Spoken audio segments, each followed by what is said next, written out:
Right. Hello, everybody. Glad to see you all. It's time to start our class. This will be a kind of an experiment, kind of a situation with the coronavirus and stuff like that. We had to adjust, and I like this experience a lot, and I'm ready to try myself. So we I'm gonna start with a short review of the previous task, of the previous text about the distributed denial of service attacks. Then we will again review the skill of summarizing the text or giving like the main idea of the text properly in a short way. Then the main aspect for today will be the grammar part. About the verbs that go with infinitive or verbs that go with the gerund, and in the end I will tell you again what to do with the homework. So there will be homework, you will have to upload some stuff. So let's move back again with the DDoS, and the main idea of the text is that distributed denial of service attacks are pretty cool in terms of realization. They are kind of expensive because you need a botnet for that, and you need to basically address a huge amount of traffic to a server that you want to attack. So it sometimes, like if the traffic is too much, it can cause the server to shut down completely or go reboot or slow down, so that the legitimate users will not be able to access the services properly. So that's what the DDoS attack is, and the botnets that we use, that the hackers use, should be pretty large to achieve the goal. So some of the attacks use reflectors.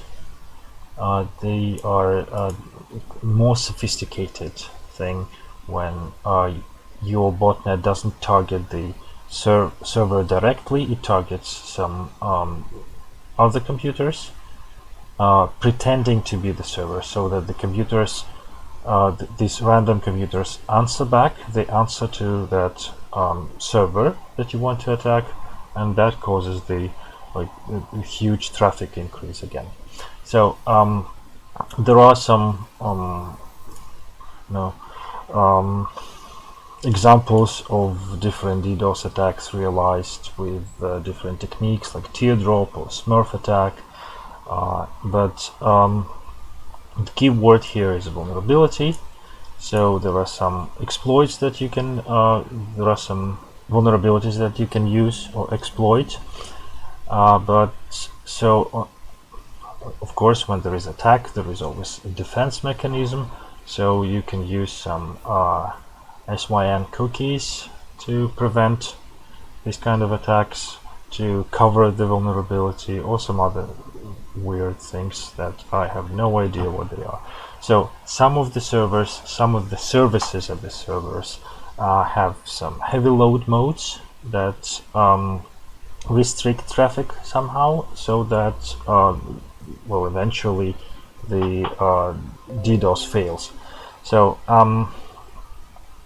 that's basically the main idea of the text, and there is the task 3 in our book that we need to cover. Let's do that together. I could do that for you actually.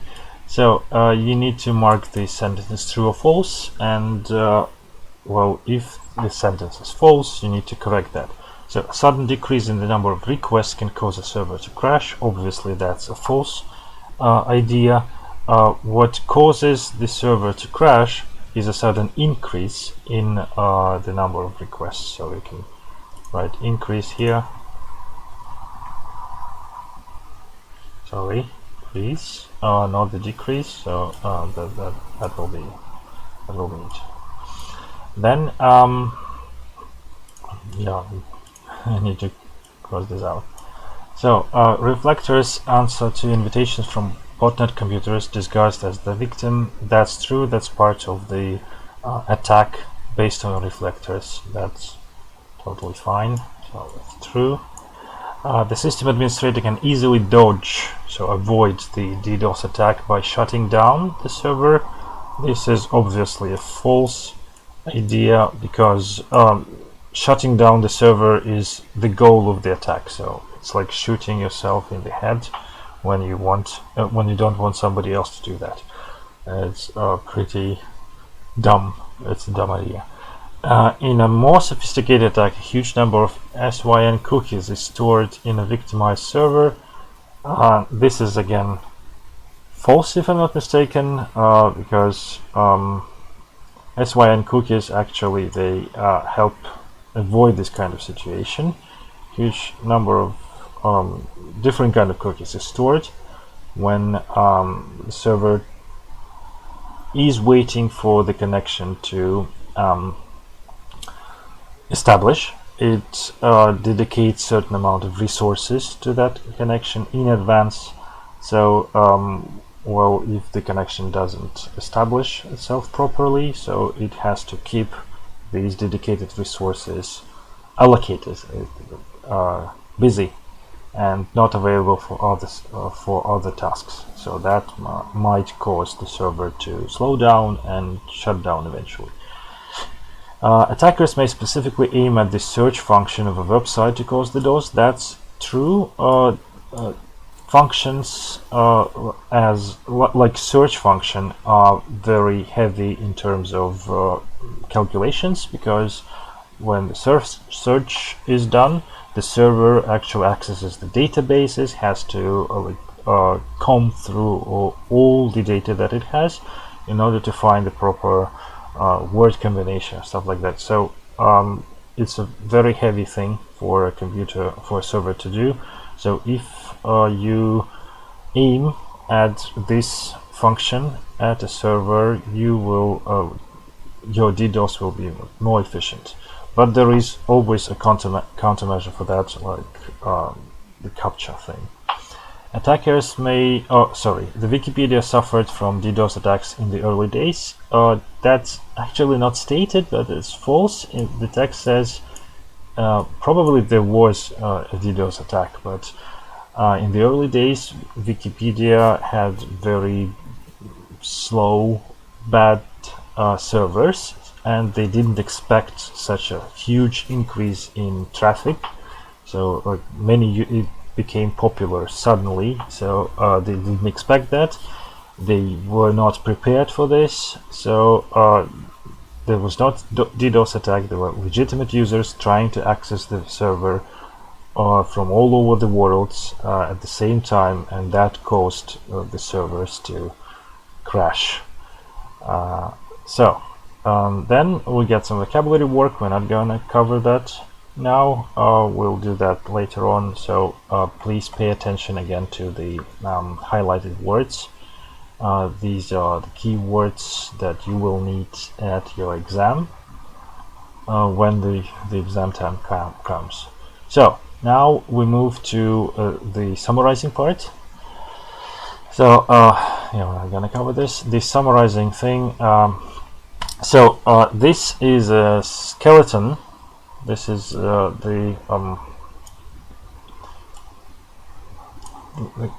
words and word combinations that you can use to properly summarize what's going on in the article, what the article is about. So please use them.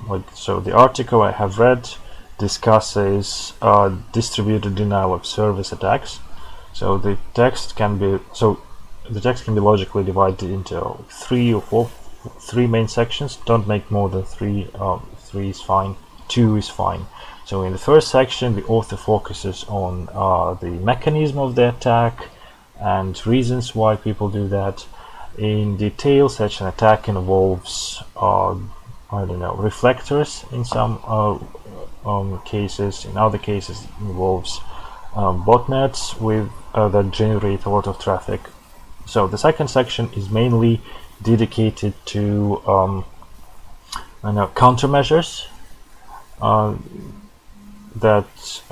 against some of the DDoS attacks that exploit vulnerabilities. So the author also describes some other weird things. I don't remember actually. So as you can see, you can use this skeleton, this to summarize any kind of article. And remember, please, this note about the asterisk note, that this is a skeleton, so you can add as much information as you want after any of these general ideas. So you state an idea, in general, like the article that I have read discusses DDoS attacks.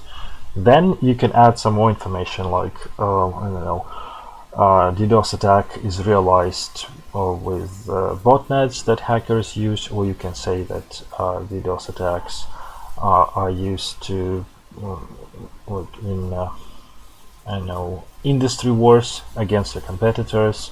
So some of the companies pay hackers to attack a certain server of their competitor or rival, and that sort of thing. So you can add as much information as you want if you find that interesting or worth mentioning. So this is just a skeleton, remember, so you can add more ideas in between, like here or here, and or remove some of the ideas if you don't want to say anything about your personal ideas. That's fine. Well, not so many topics concerning information technologies actually spawn your ideas or make your ideas shine. So basically what ideas you have is basically what everybody has about DDoS attacks. What kind of personal opinion would you have about a DDoS attack? I don't know. I have no ideas about that. So your home assignment will be to prepare this kind of summary for text on distributed denial of service attacks. So this will be the home assignment. Pay attention to that, please. It will be uploaded on the Google Drive, so you can see that yourselves and try doing that. Don't be afraid. You have to submit this homework by the next week, so you've got a lot of time. If you make any mistakes, I'll correct them and send you back some feedback. Oh my god, send you back some feedback. Yeah, so it will be fine if it is fine if you make mistakes. Just try summarizing. Again, I repeat that this is mainly an oral exercise, so if you write it down, it will be also easier for you to prepare for the exam in June. So now we move to the main part, and the main part is our grammar. Just so it's grammar time. We have to talk about two. I don't know if you could see my. Yeah, you don't see. Alright, that's bad. You don't see my mouse. I need to change that. Yeah. Oh, it doesn't work now. Yeah, fine.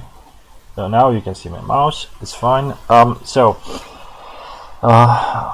Some grammar time. There are two constructions we need to consider. They are equal in terms of the usage, but of course it's, well, not pure grammar again. After we considered phrasal verbs, you understood that we're not purely talking about grammar or only talking about grammar. This is more about language usage and the way verbs function in the language. So now please move on. Yeah, so there are some verbs that we can call incomplete. There are many words or verbs in the language that are complete. You don't need anything else. For example, they're called intransitive verbs, непереходные глаголы, like swim, arrive, go, jump. I don't know. Yeah. So if you use them, you don't need anything else. I was swimming in the morning. So you don't need a noun. You don't need some additional information. If you want, you can say where you were swimming or when you were swimming, but it's I arrived, that's a properly fine sentence. You don't need anything else. So usually with go you add something, but it's not just a noun. So these words, these verbs are called intransitive, непереходные. So this is not our case today. So most of the verbs, on the other hand, are transitive, переходные. So they need a noun after that with some sort of well direct nouns like want some tea, catch a ball, understand the message. So you need a direct noun after the verb. So these verbs are called transitive, and unfortunately there are some verbs that are both, can be both transitive and intransitive, and it depends on the meaning. Like for example, cry, it can be translated as кричать, cry wolf. So you need the noun after that, what you cry, or just плакать, cry like a baby. So you don't need a noun after cry in this very case. So let's move on. This, as you can understand, this verb plus noun scheme, this verb plus noun idea is pretty popular. Lots of verbs use that. So instead of noun, the English language has a cool mechanism of using something that looks like a noun or acts like a noun. So the first thing that comes to my mind is like gerund, the in form of the verb, as you can see. По-русски это называется инговая форма, на самом деле это герундий. So it acts as a noun, as an abstract noun in the sentence. For example, here, as you can see, I like coffee is a proper sentence. I like what? Like is a transitive verb. So, but instead of just saying coffee, I can say brewing my own coffee. As you can see in here. Вот мы использовали герундий. И если перевести это предложение, получается, мне нравится заваривание моего собственного кофе. Вот, то есть мне нравится заваривать кофе, мы бы сказали по-русски так, но фактически я использовал как бы абстрактный глагол, абстрактное существительное отглагольное заваривание. So, it can act as a proper noun, like a general noun. I like what? Brewing my own coffee, and drinking coffee. What again? Drinking coffee as a noun, as one idea, is my passion. So I love drinking coffee. Drinking coffee is my passion. So, and as you can see, it is still a verb. Все еще по-прежнему глагольная часть не сохраняется, и можно добавить еще какие-то существительные, прилагательные, и сделать целую конструкцию из этого, не просто одно слово I like brewing, а можно I like brewing my coffee in the morning, I like eating my sandwiches at night, and that makes me so heavy. So you can add as much as you want, but remember using a proper form. So the verbs that require a noun or a gerund, like here, are the following: avoid, be worth, dislike, enjoy, fancy, help, keep, miss, practice, risk, can't stand. Конечно, это не весь список, но давайте посмотрим, что из этого можно перевести, запомнить. Хорошие глаголы в повседневной жизни пригодятся, в пересказах, текстах пригодятся. Avoid – избегать. So I avoid, like people should avoid parking under the trees when there is a storm. Нужно избегать парковаться под деревьями, когда там ураган или шторм. So, be worth, be опять это глагол, worth прилагательное после него, стоить чего-то. I don't know, this book is not worth reading. Книга не стоит того, чтобы ее читать. This is a bad book by some really unexperienced author. So, it's not worth reading. Dislike, as like, то же самое, что и нравится, но не нравится. Понятно. Enjoy, получать удовольствие от чего-то. Почти то же самое. Fancy, fancy это хороший способ сказать «я бы хотел что-то». Обычно, когда вы хотите предложить что-то, вы говорите «Do you fancy going to the movies with me?» Не хотел бы ты пойти со мной в кино? So, help, again, is a pretty easy verb. Keep в значении продолжать что-то делать. Keep doing, keep pushing, keep learning English, please. So, miss, скучать почему-то. Well, I miss going to the university, because of the virus spread. I miss going to work. Practice. Sorry, there is a mistake. It should be practice with S, not with C. That's fine. So when you practice something, you practice. You can practice something again. You can practice speaking with foreigners. So risk, рисковать. Тоже понятно все. Self-explanatory. Can't stand, терпеть не могу. I can't stand feeling ill, and I can't stand listening to pop music. That's what I can't stand. Терпеть не могу слушать поп-музыку. I can't stand pop music. I can't stand listening to pop music. Можно использовать и существительное, или герундий. Все прекрасно работает в обе стороны. Как вам удобнее, так и используйте. Простите. Да. So, in addition, some of the verbs that can use that clause, so there's a whole sentence after this verb. Обычно такие глаголы, которые после себя разрешают не только герунди использовать или существительное, они могут еще, они требуют еще, позволяют после себя использовать that и целое предложение. Это глаголы, вроде admit, признавать. I can admit my defeat, признавать поражение. I can admit stealing some money, признаю, что украл деньги. And I can admit that I have stolen some money. Я признаю, что я украл деньги. Consider, рассматривать. Deny также работает, отрицать. У нас есть такое выражение state of denial, да? То есть в фазе отрицания человек находится. Imagine, опять опечатка, M должна быть, не должно быть, здесь должна быть запятая. Воображать. Imagine, помните эту знаменитую фразу из песни Imagine all the people living, imagine all the people. Yeah. So, imagine, существительное после него, или imagine working late, представьте, что вы допоздна работаете, or imagine, that I have become the president of the United States.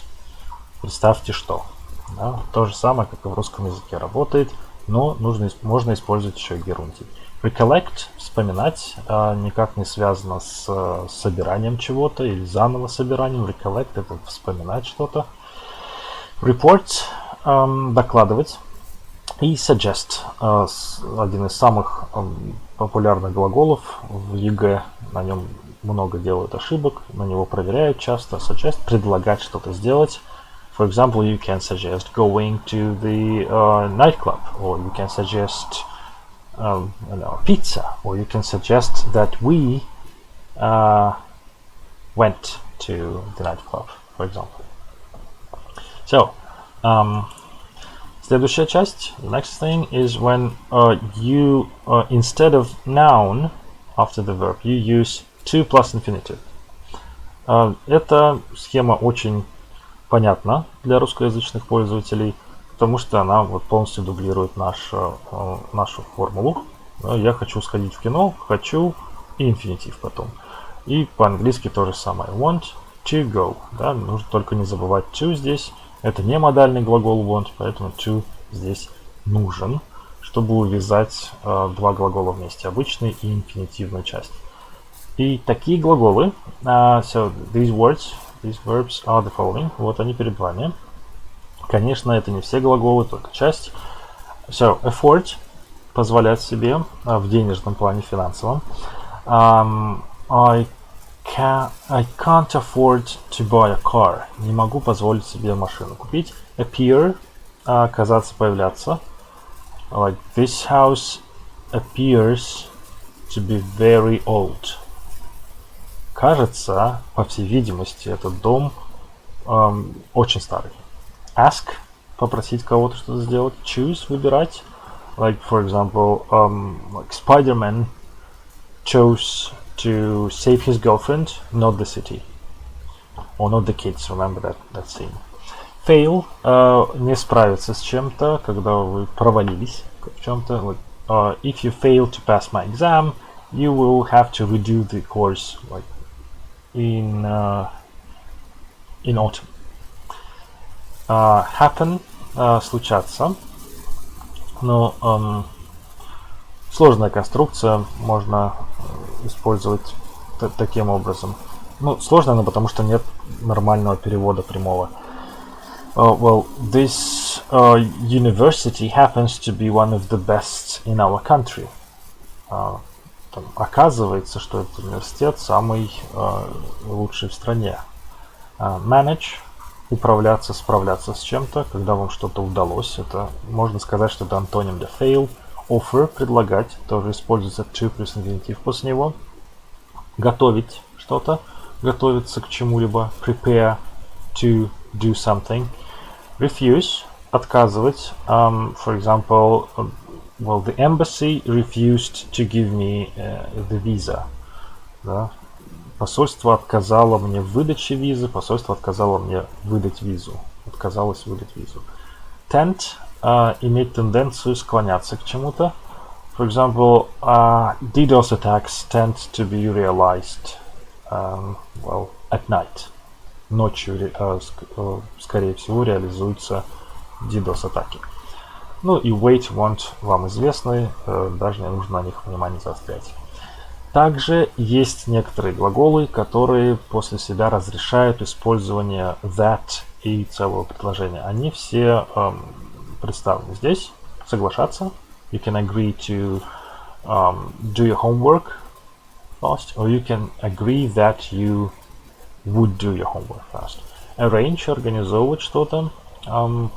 Decide – решать. Например, well, we decided to go or to watch this movie together, or we decided that we watched this movie together, or we watched it. Demand – требовать. Desire – желать очень сильно. Expect также используется ожидать. Hope – понятно, надеяться. Intent – намереваться. Learn – plan. Pretend – promise. Seem, threaten и wish. Здесь наверняка вам знакомы только pretend – притворяться. For example, well, when you play poker, you can pretend to have a good hand, to have a good cards, or you can pretend that you have a good card. So you can see that you use that and the whole sentence, or to do, or to plus infinitive after pretend. Threaten – угрожать. I threatened to call the police. Да, я пригрозил, что позову полицию. I threatened that I called the police. Или я пригрозил, что я... Ну, то же самое, что я полицию вызову. Wish – желать также используется. Как вы можете понять, такие конструкции, да, глагол и после него герундий, и глагол после него инфинитив, to плюс инфинитив, они, по сути дела, для языка равнозначны. И когда возникает такая ситуация, что две равнозначные конструкции существуют в языке, и те с глаголами используются неполными, и те дополняют их смыслом, тогда возникает конкуренция между ними, и они как бы делят между собой сферы влияния, и получается такая линия фронта, вот, борьбы между глаголами, которые с герундием используются, глаголами, которые с инфинитивом используются. Да? Какие-то глаголы переходят из одного лагеря в другой, какие-то из глаголов захватывают. И на вот этой вот смежной срединной территории возникают, пожалуй, самые интересные для лингвиста вещи, аспекты. Это, конечно, не сразу все происходит, это происходит постепенно, за этим можно наблюдать. Например, есть ряд глаголов, которым все равно, что после них идет, инфинитив или герундий. И то можно. Есть глаголы, которые предпочитают инфинитив в одних случаях, а в других случаях герундий. То есть от значения, от контекста ситуации, значения глагола зависит то, что вы будете использовать. Глагол может выглядеть одинаково, а вот что после него идет, герундий или инфинитив, уже зависит от того, что именно вы хотите сказать. Давайте на вот это вот посмотрим, как раз на пограничную территорию. So, meaning-based usage. Есть целый ряд глаголов, не все здесь представлены, только вот некоторые самые распространенные, у которых от того, что они значат, что вы хотите сказать, зависит, что вы будете использовать. Remember и герундий. Remember doing или remember to do. Forget doing or forget to do. Regret doing, regret to do.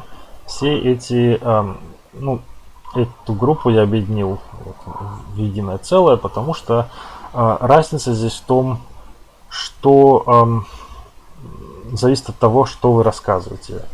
Жалеете ли или помните ли вы о том, что вы уже сделали, тогда мы используем герундий. Да? I remember locking the door. Помню, как я дверь закрывал. Или I forgot like going to the cinema. Забыл, простите. Right, I hope that there was some business around. So, again, what I was talking about, the regret doing thing. So, the same thing works with forget and regret. Regret — сожалеть. Можно говорить о том, что вы сожалеете о том, что вы что-то сделали. I regret like meeting this girl. Сожалею, что я ее встретил.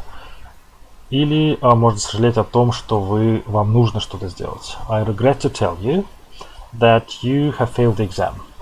Да, сожалею, что нужно сообщить вам, что. Или I forgot to feed the cat. Забыл покормить кота. То есть это не то, что вы что-то сделали, а то, что нужно было сделать.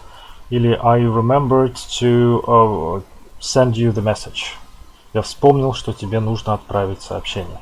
So, this is the difference between remember doing and remember to do. Forget doing, forget to do, and so on. Посмотрим теперь на go on doing и go on to do. Здесь все очень просто. И то, и другое означает продолжать, но если вы говорите go on doing с герундием, то тогда вы продолжаете это и делать.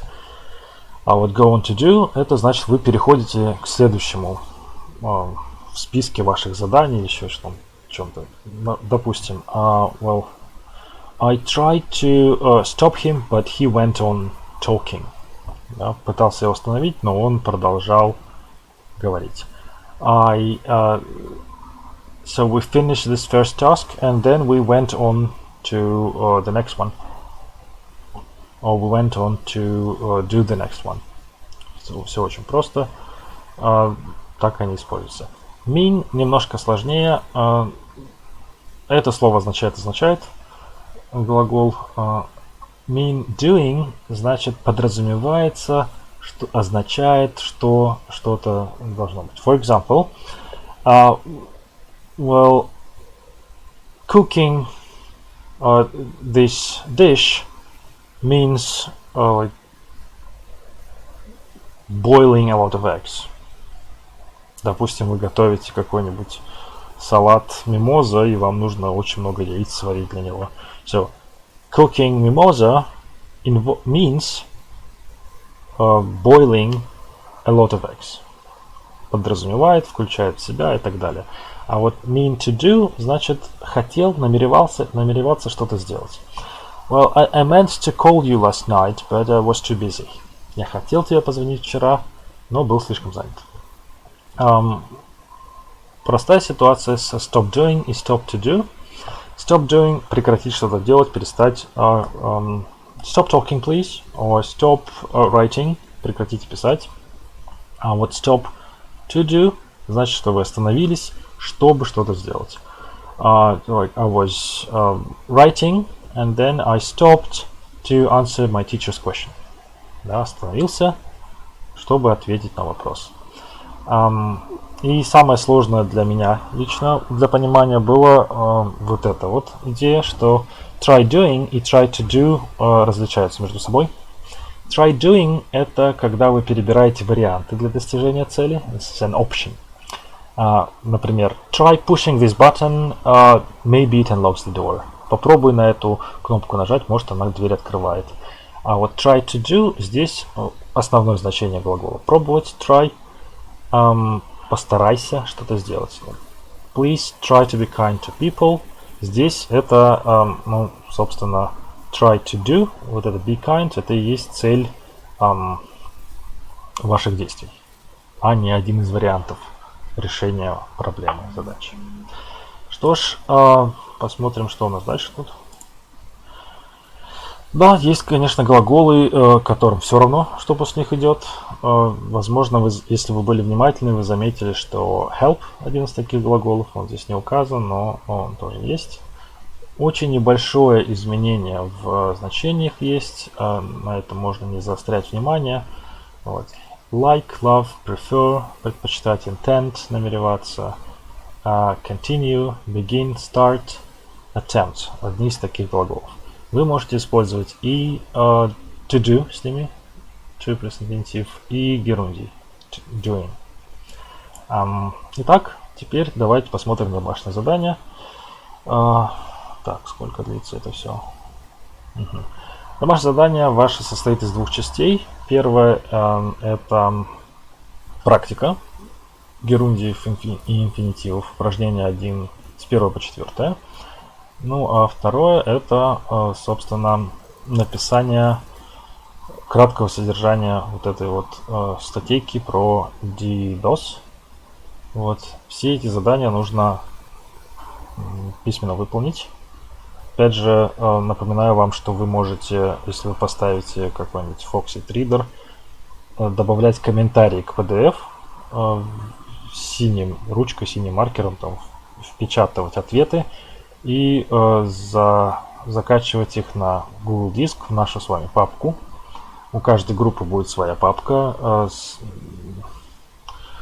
Линки или ссылки будут отправлены вашим старостам или тем людям, с которыми я контактирую, и продублированы будут еще на почту. Вот. Так, чтобы вы, вот, находясь в этой папке, могли добавлять туда ваши домашние задания. Я их сразу видел, скачивал к себе и проверял. Вот.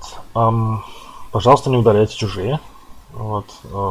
Там только одногруппники ваши будут в каждой папке. И, естественно, будет еще, есть еще папка, вот она называется For the Second Course IT Students, где будут все материалы постепенно выкладываться вместе с презентациями, с тем, что вот мы проходим в данный момент, и это будет все пополняться.